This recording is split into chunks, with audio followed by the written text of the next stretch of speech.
সরকার জাতীয় পার্টির মধ্যে বিভেদ তৈরির চেষ্টা করছে বলে অভিযোগ করেছেন বিরোধী দলীয় নেতা ও দলটির চেয়ারম্যান জি.এম. কাদের।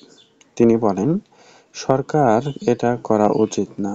আমাদের মতো দল ধ্বংস হয়ে গেলে সরকারও সুখে থাকবে না।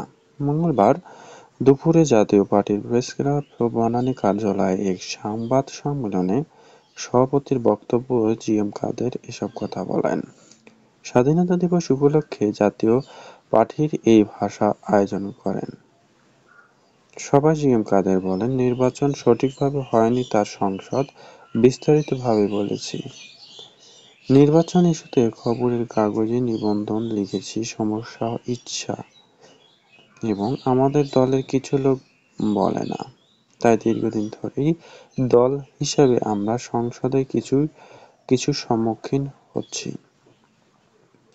দেশে কি ভোট অধিকার আছে এ প্রশ্ন রেখে জাতীয় পার্টির চেয়ারম্যান বলেন, কেন জিনিসপত্রের দাম কমছে না, কেন প্রতিদিন লাগা আগুন বন্ধ হচ্ছে না, কেন ভেজাল বন্ধ করতে পারছেন না, কারণ এটার জবাবদিহিতা দিতে হবে বলে জানিয়েছেন জি.এম. কাদের।